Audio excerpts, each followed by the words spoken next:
The United States of America, known as Land of the Free, Home of the Brave, has come to symbolize freedom throughout the world. People from all nations and from all walks of life have called the United States home. The United States has welcomed them with open arms. Indeed, the famed Statue of Liberty is the embodiment of this dream.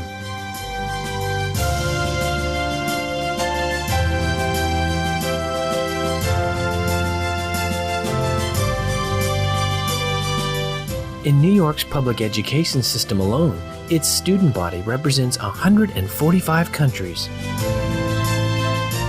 The United States has a deep affinity with Supreme Master Ching Hai. With her boundless love and compassion, Supreme Master Ching Hai has provided humanitarian assistance to many parts of the United States.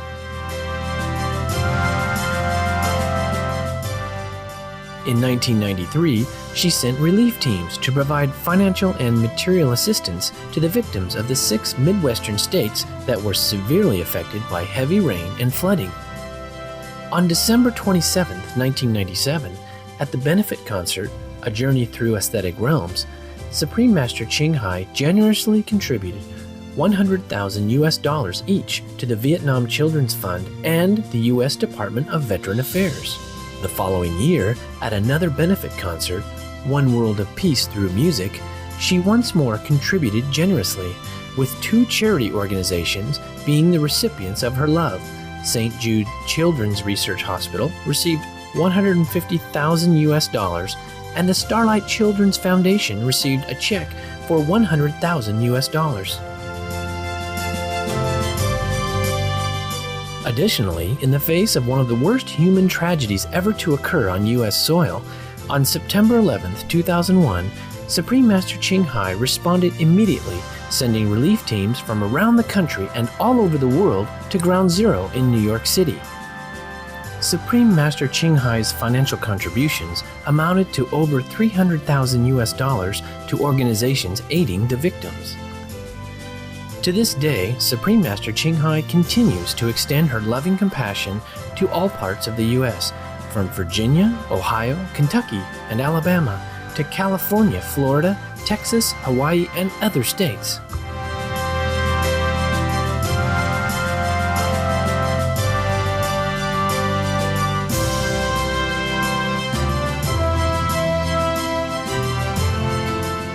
We now invite you to listen to the following lecture by Supreme Master Ching Hai, entitled, Is God a Being or Non-Being?, given on October 13, 1989 in Berkeley, California, USA.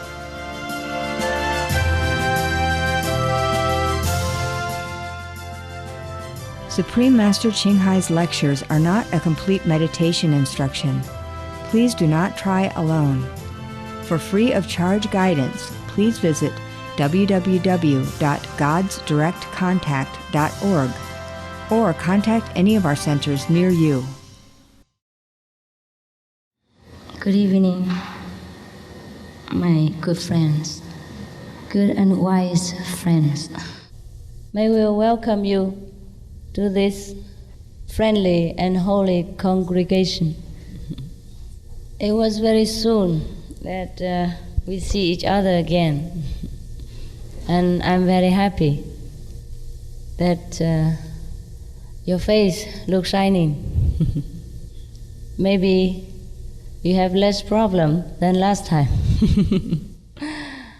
Is your life going well, all right? Sometime yes, sometime no. Every time I see you, any audience or anyone, I just wanted to shed tears because of 2 reasons. One is happiness, and 2 is sadness. The happiness is due to the light of God within you, or the Buddha nature within you, that I happen to see the Buddhas now, or to see God around me through you. But I was sad also because I was thinking you do not know this. Maybe a few of you do, but most people do not know this. And this makes me sad. Why is it so? Because if we know this light of God within us, or if we happen to know the Buddha nature within ourselves, then our lives would be much happier. Our body and mind would be more stronger and healthier. This morning when I was meditating, there were a lot of wisdom revealed to me, and I was so overjoyed. I was thinking maybe I could share it with you this evening, or whenever I may happen to see you.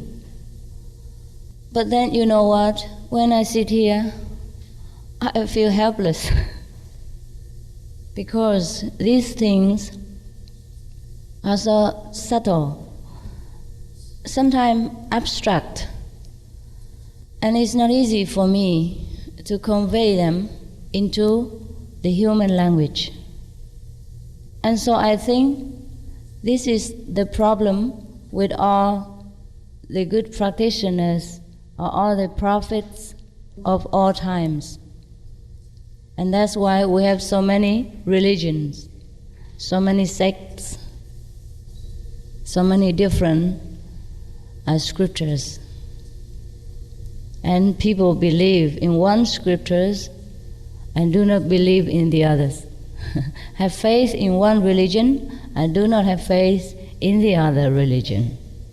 And even go to the extreme as to destroy other faiths or try to make difficulty for other people in a different faith.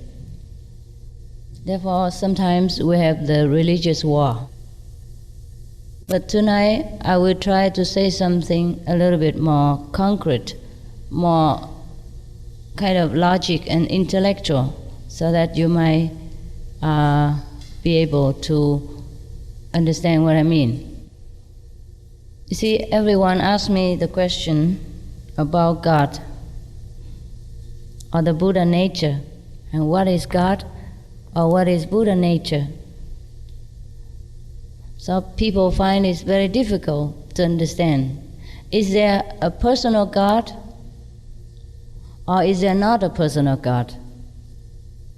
And how come we could not find the Buddha nature? Is Buddha a being or a non-being? You see, in Buddhism, this Godhead or God power is called Anuttara Samyak Sambuddha, means the highest. And so this is what we call in Christianity the Most High or God Almighty. So for me, it spoke the same thing about only the highest. Now, how do we realize that this God or highest Buddha exists? What we mean, the original Buddha, the Buddha of all the Buddhas, is Anuttara Samyak Sambuddha. Now we look around the universe and we see there are many beings. Some beings are visible, like human, animals. Some beings are invisible, like what we call angels, ghosts, or Buddhas. On our physical plane, we already experience some invisible beings. We do not talk about ghosts even. You know, the virus, too small for our eyes to see, and we must use the microscope to look at. So these we call invisible beings even. To our naked eyes we could not see. When the Buddha was alive, he said to his disciples that in the cup of water there are 84,000 invisible beings. So when we drink the water, he said to the disciple, we must use something to filter it in order not to harm these sentient beings. So he didn't use the microscope and he could see this. What did he use? to see these things that we didn't see. He used his wisdom eye. In the Bible, it is say, if your eye be single, your whole body shall be full of light. That is the single eye, the wisdom eye, or the Buddha eye, or the heavenly eye. And if we open these eyes, we can see many more than we see now with the two eyes. So we know that there are many things in our world which is invisible. And the more invisible, the more powerful even. For example, we human beings are very powerful. Or the elephants are very powerful. But the elephant can be conquered by human being, which is even much smaller than him compared to the elephant. But human beings could be conquered even by virus. Just one or two bad ones in our body and we kaput. We are finished. This is very logical and we could understand it through today's scientific proof and research. Now there are many more invisible beings, even more invisible than this. Even we use microscope, we could not see. They are just finer, more subtle. They just became a kind of energy. And then because they are too fine, too subtle, we would not believe that they are beings with intelligence, with feeling.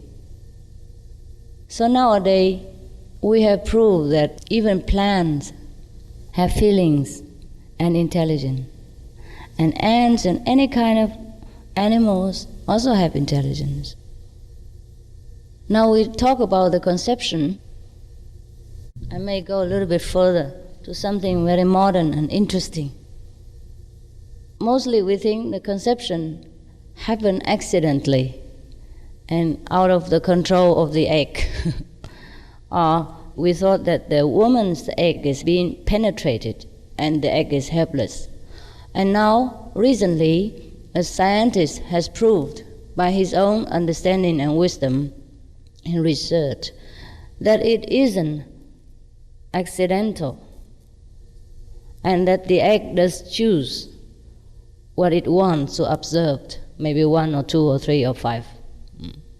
So even these very, very invisible beings have feeling and they have decision and choice. Furthermore, we go to the Buddha's land and the kingdom of God. We thought God or Buddha maybe doesn't exist. Some people say God is nothing, is only void, the void. Or Buddha is the void, Buddha nature is the void. And when we meditate, we will encounter the void.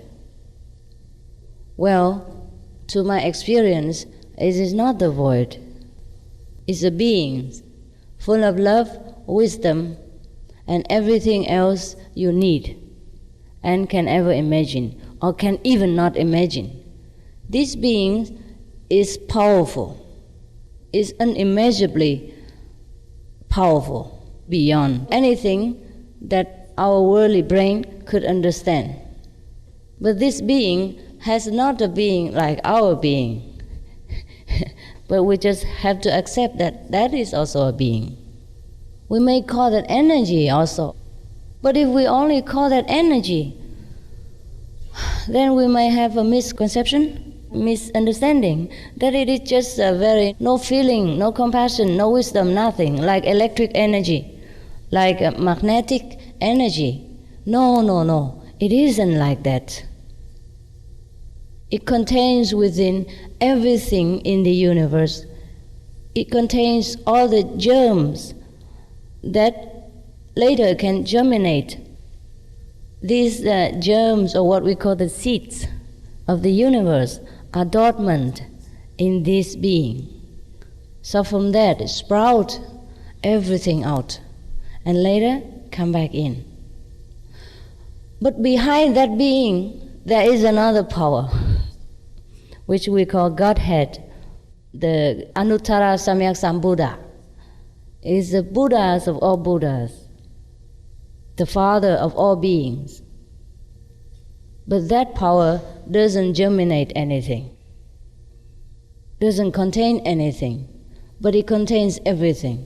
It doesn't produce anything. Producing things are another being behind that. For example, you see, when I eat this banana, I'm just saying so. Maybe I just eat so that you know. So when I take this banana, it looks like my hand take it, or my mouth consume it. But for what? The one who wants to eat banana is not my mouth.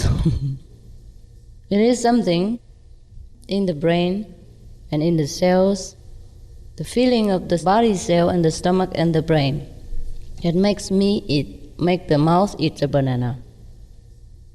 Therefore, the same with God and Godhead and God power. Similar thing. It is of course difficult to speak about God, but there is definitely that being.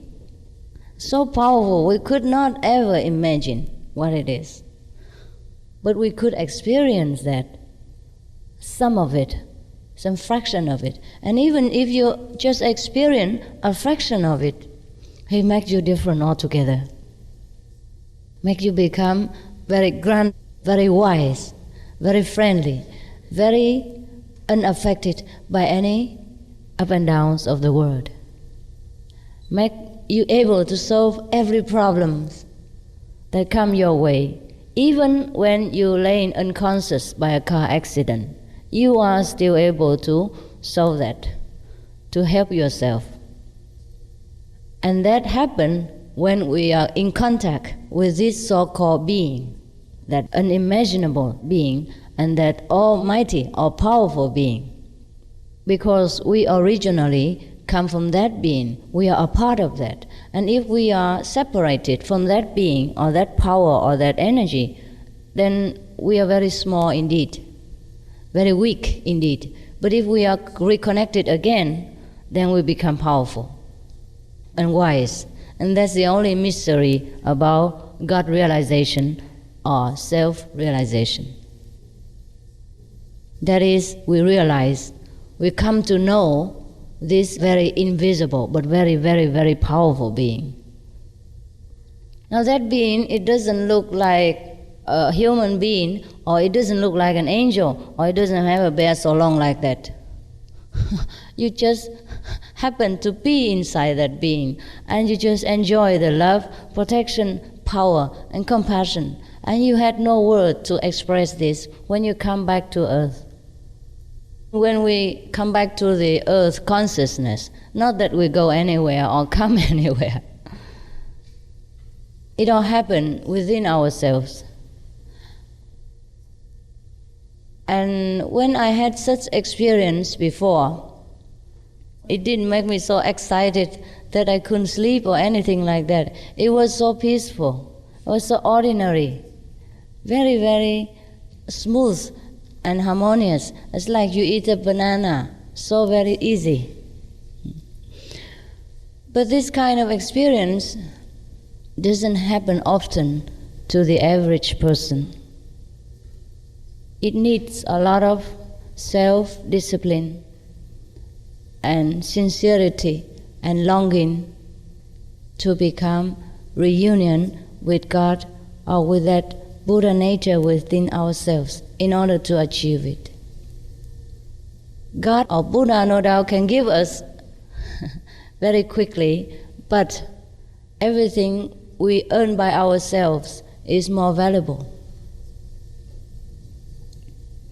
Also, it isn't fit to become God or Buddha if we still have our anger, lust, desire, attachment all together.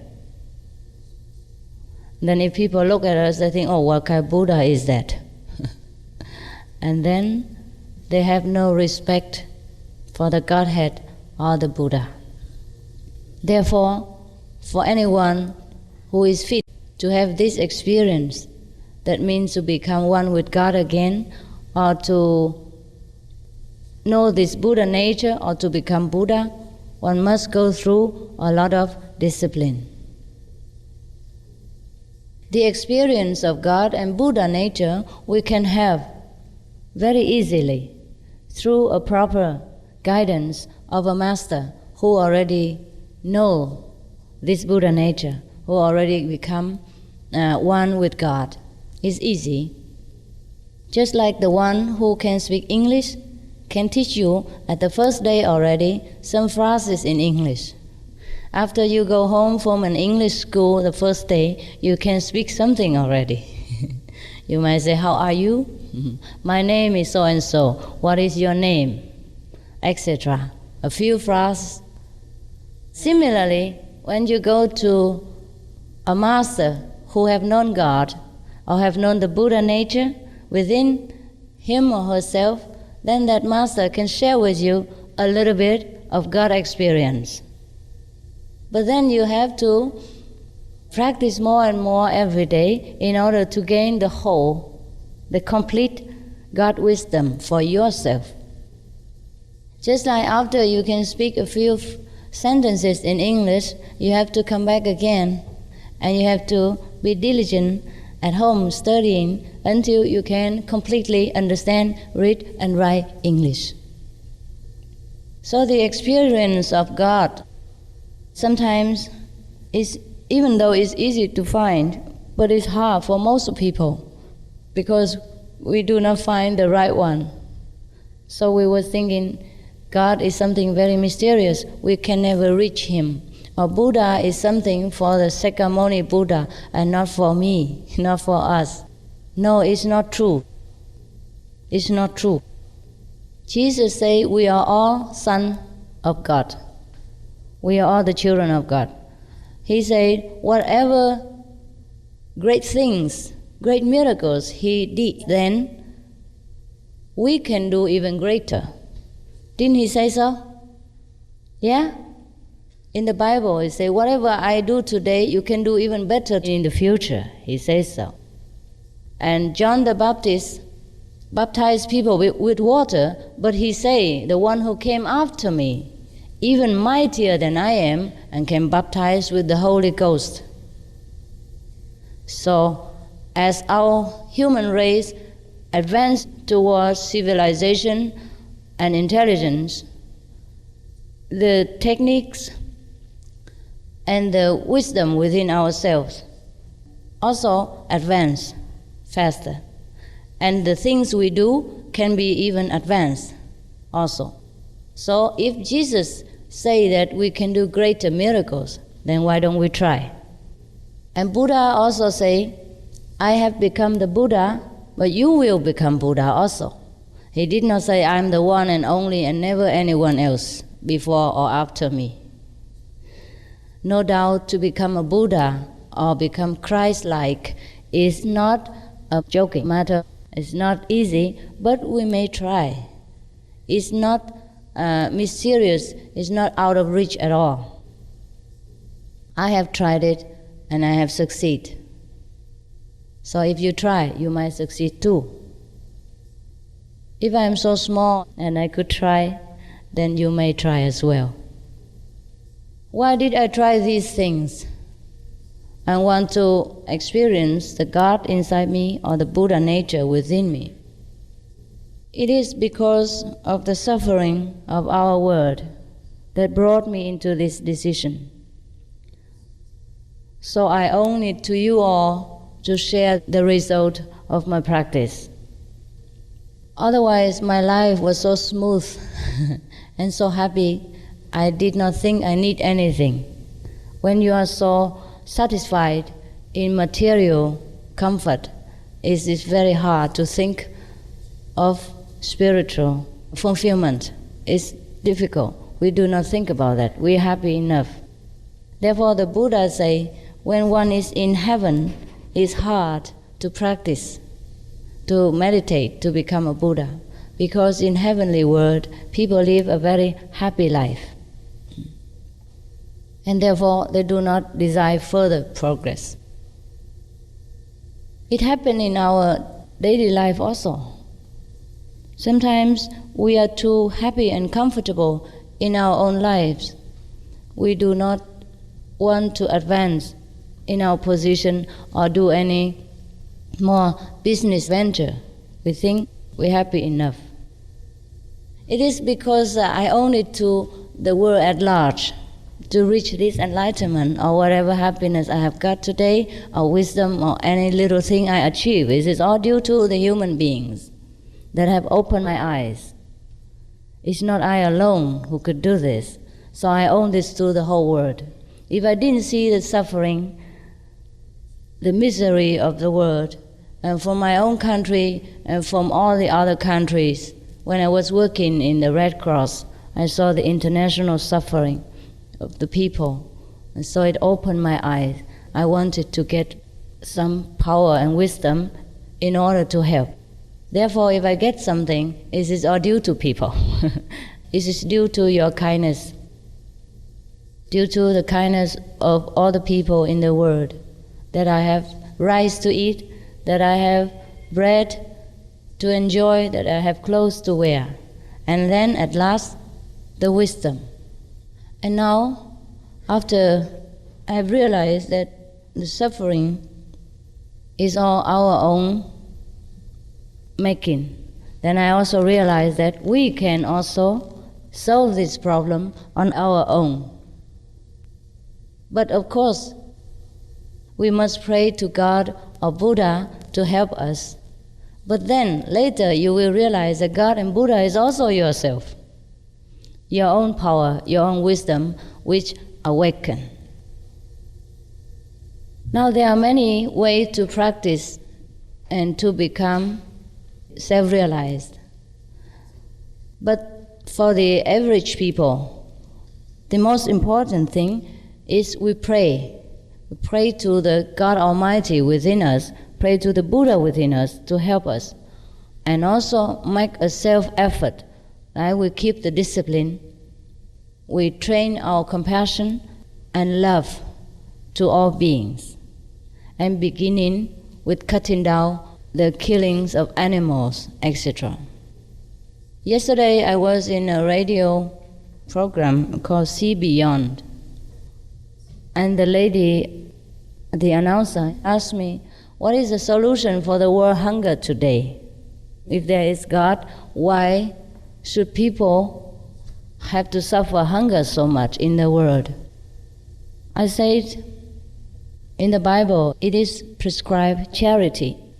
Buddhism also emphasizes charity, means give it to others what they need.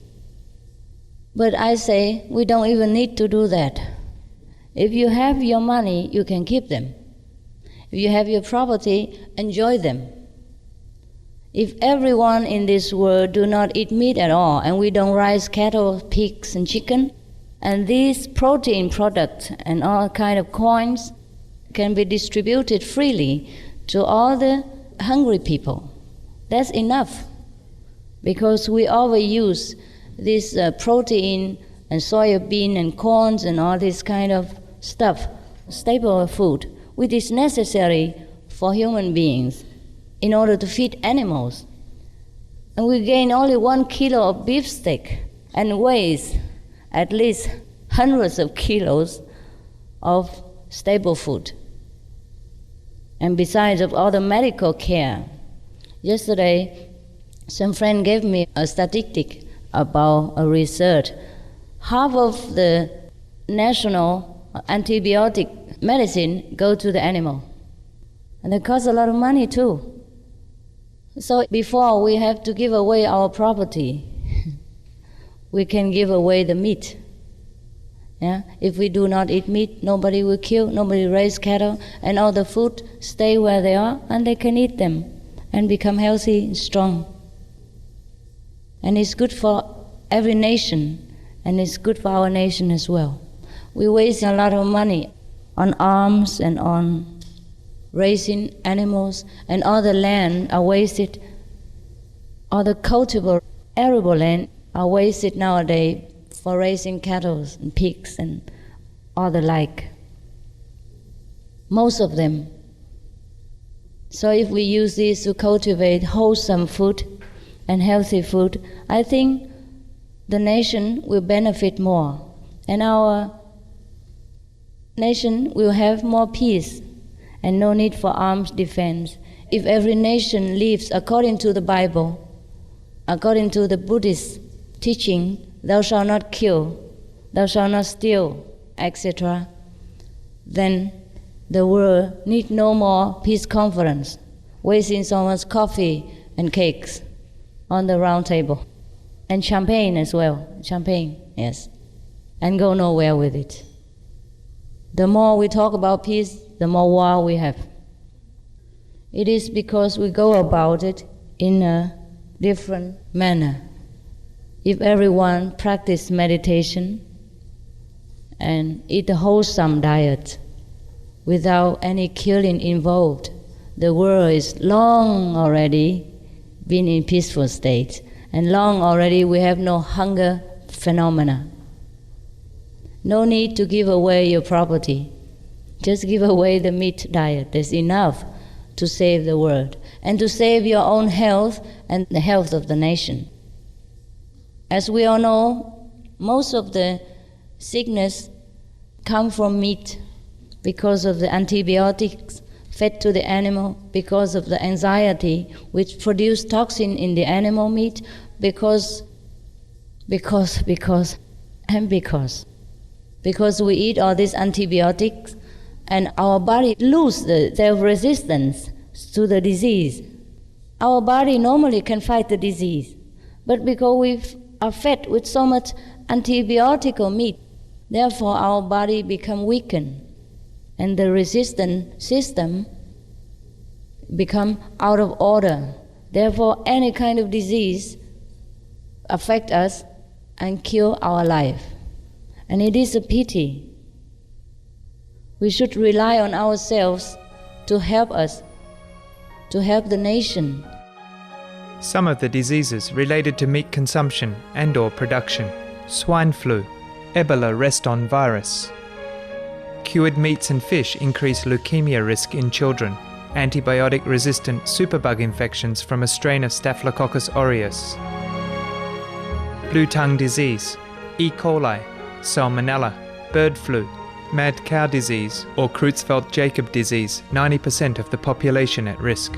Pig's disease or PMWS, listeriosis, shellfish poisoning, preeclampsia, Campylobacter, Clostridium difficile, diseases hidden in healthy appearing livestock. Some of the costs of meat eating. Infertility. Eating just one serving of meat per day increases the risk of women's infertility by 32%, with additional meat consumption increasing the risk. Heart disease. Over 17 million lives lost globally each year. Cost of cardiovascular disease is at least $1 trillion a year. Cancer. Colon rectal cancer. Over 1 million new colon cancer patients diagnosed each year, more than 600,000 colon cancer-related mortalities annually. In the United States alone, colon cancer treatment costs about $6.5 billion. Millions of people are newly diagnosed with other meat-related cancers every year. Diabetes. 246 million people are affected worldwide. An estimated $174 billion spent each year on treatment in just the United States. Obesity. Worldwide, 1.6 billion adults are overweight, with 400 million more who are obese. Costs $93 billion each year for medical expenses in the United States alone. At least 2.6 million people die annually from problems related to being overweight or obese. Environmental. Use up to 70% of clean water. Pollute most of the water bodies. Deforest the lungs of the earth. Uses up to 43% of the world's cereal. Uses up to 85% of the world's soy. Cause world hunger and wars. 80% cause of global warming. Plus more. Some of the costs of milk consumption. Bacterial microbes, pesticides and enzymes found in cheese derived from the inner stomach linings of other animals. Up to 80% of the calories in cheese are from pure fat. Breast, prostate and testicular cancer from hormones present in milk. Listeria and Crohn's disease.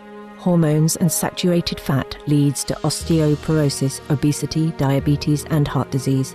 Linked to higher incidences of multiple sclerosis. Classified as a major allergen. Lactose intolerance. Plus more. For more urgent information, please visit www.suprememastertv.com/killers. Now, most people think if we pray to Jesus or Buddha, and that is enough. But I think we should add in it meditation and a virtuous, wholesome way of life. Then you speed up our wisdom and liberation. For example, if we practice together in our method, we call Guan Yin method, which is to listen to the instruction of God within and to see the wisdom of God with a heavenly eye, and we keep a vegetarian diet and a virtuous way of life, then we fear no sickness. Many of our initiates overcome sickness overnight. I mean dangerous one, mostly need operation or die.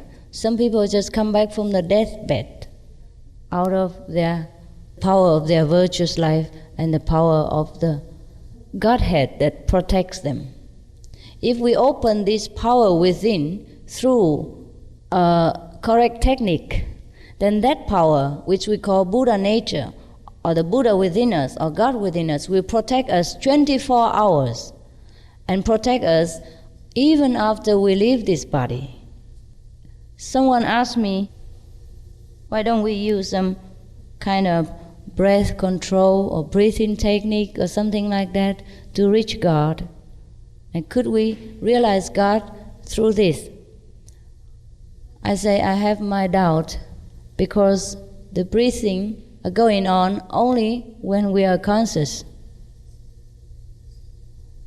When we fainted, we have heart attack or something, the breathing stop. Or when we die, the breathing no more. So how do we practice then?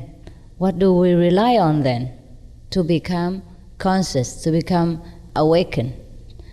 And when we sleep, we are not even aware of our breathing. So how do we rely on that to keep watch over us 24 hours?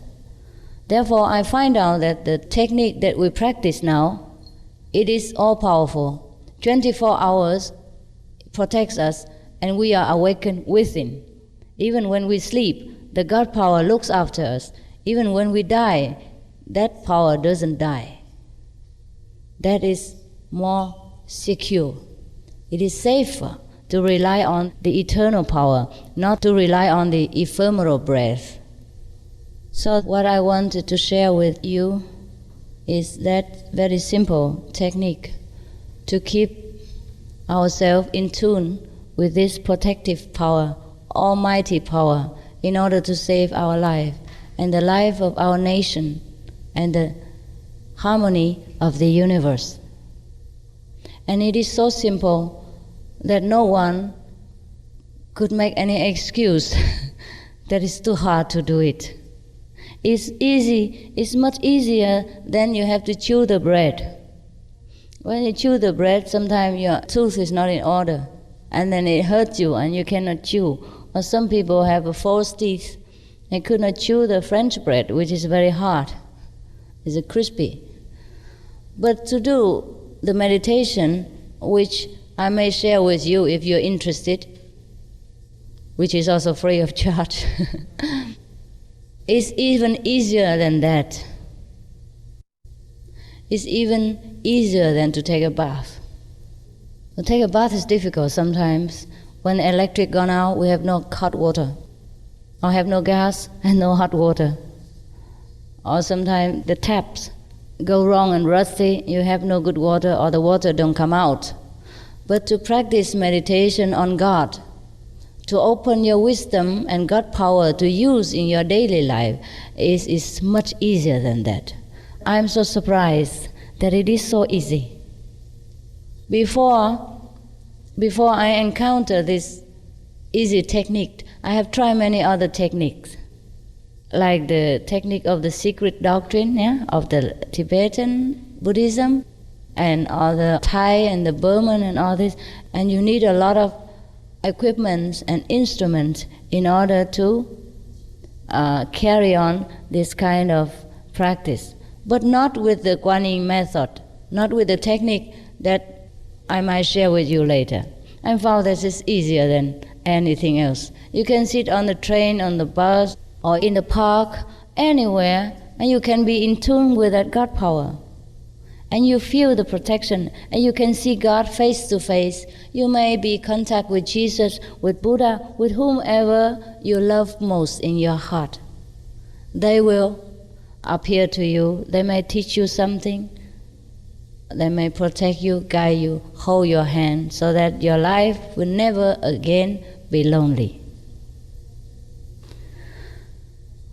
But that is not even the highest. Even you see Jesus or Buddha is already not the highest state. The highest state is you become like Jesus, you become like Buddha yourself, and then have all the power to save the world, to be saved from the misery and the round of birth and death. You become all-wise, all-knowing, and omnipresent. That's the highest stage we can reach. What is it about this highest omnipresent state? Well, I could not tell you exactly.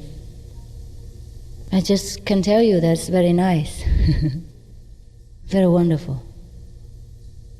But I could not tell more. It's difficult to tell. It's easy to experience. I can only invite you to come and share with us the wealth that is forever lasting, and it's never go out of stock, never rise up and down with the market price, never get inflation, never get any tax. Nobody can steal it away from us. Nobody can force us to leave it, and nobody even know what we have. That's a secret treasure. Jesus say, lay you not the treasure upon earth, where moths can corrupt, but lay your treasure upon heaven. He means we find the treasure in heaven. He also say, his kingdom is not on earth, but his kingdom is with his Father. So he meant that he have found this endless treasure.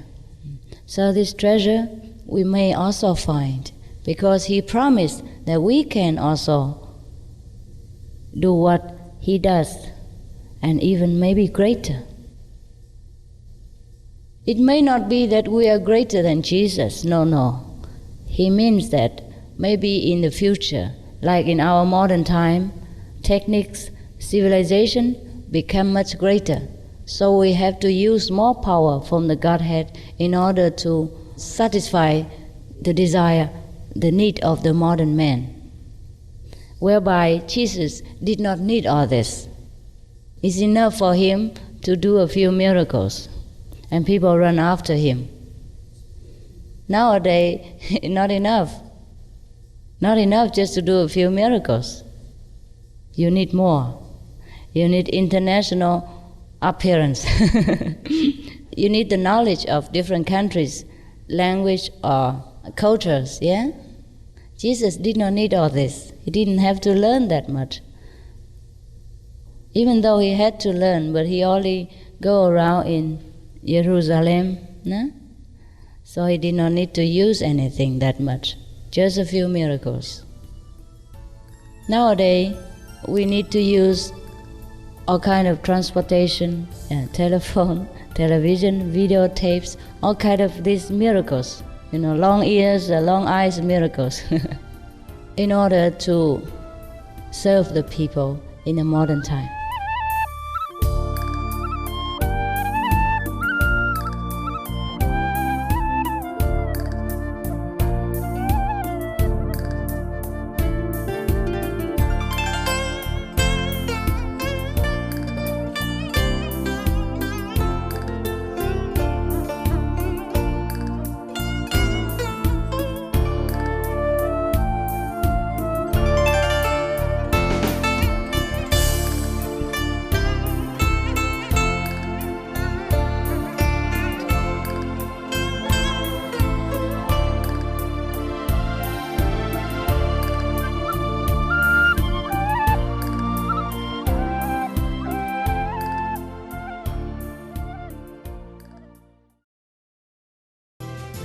Supreme Master Ching Hai's lectures are not a complete meditation instruction. Please do not try alone. For free of charge guidance, please visit www.godsdirectcontact.org or contact any of our centers near you. Thank you for joining us today on Words of Wisdom. Part 2 of Is God a Being or Non-Being will continue on Friday. Please keep your dial tuned here to Supreme Master Television for Models of Success, coming up next right after Noteworthy News. May the Providence guide your life in nobility, wisdom, and love. For more details, please visit www.suprememastertv.com/WOW.